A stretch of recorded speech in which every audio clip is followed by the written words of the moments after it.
So you have this really awesome idea for a manga, and you think, this is going to be so epic with all of this world building, power systems, and overpowered characters with interesting quirks. This is going to be the next Attack on Titan. But then you try drawing it out, and suddenly you realize you don't really have a story, or at least a coherent one. But at least you have cool looking characters, right?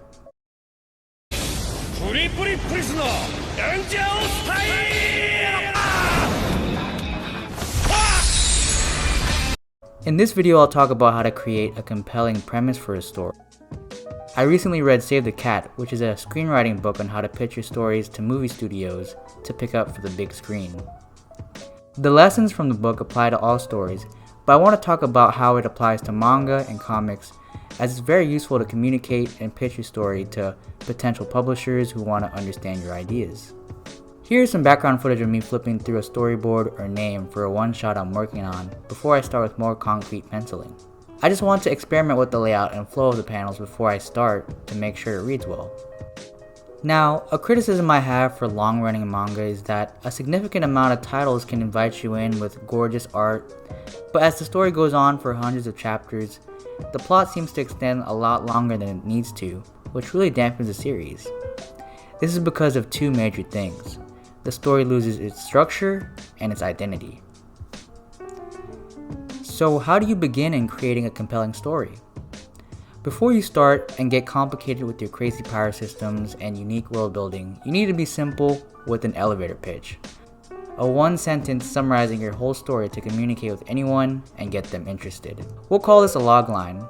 A logline is composed of the protagonist, the antagonist, and the compelling goal or conflict that we identify with as human beings. A good logline describes the protagonist with adjectives, but the antagonist doesn't necessarily have to be another person. It could be a force like nature. In making the protagonist, you want a character with the most potential to develop and grow from the situation to heighten the conflict. In developing the story, you want to choose a conflict that is a primal urge so that the story relates to the audience, like survival, hunger, romantic love, protection of loved ones, or fear of death. When you finally create that logline, you must always stay true to that logline and should not stray away from it in the middle of the story. In comics, you can have multiple arcs or side stories, but at the end of the day, you must refocus yourself to resolve the overarching premise. If your resolution does not have anything to do with your logline, your story structure is broken, and the conflict will lose its steam. Let's try making a logline on one of my favorite series right now. Chainsaw Man, which just finished its first arc and has stayed true to its logline with a very satisfying beginning, middle, and end that just ties seamlessly together. The lustful teenage boy Denji is the protagonist. Love is a true conflict. Even though Denji fights devils, Denji's true goal is to live a normal life and be with the girl. And the antagonist is the devil hunter. I won't name who, but manga readers know. Now I want to try it for my own story that I'm currently making a storyboard for. This one shot is right now called 23, and the logline is: a young man seeks the joy of youth as he tries to survive the surprising challenges in his routine life. I want to experiment with over-exaggerating conflict with my art style, so this is really experimental for me. I'll upload the one shot when I'm finished and you can decide how good the story is. But anyways, when you have a good summary of your premise, you can strap on a killer title to have a pitch for a publisher or even a reader to become invested in.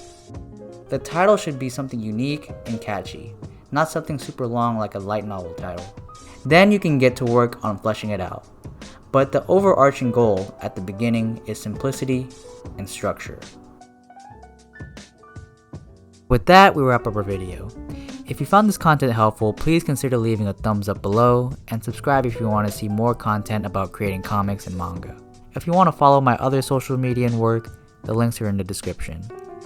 Finally, if you have any suggestions for future videos you'd like to see, please feel free to leave a comment below. I'll see you guys next time.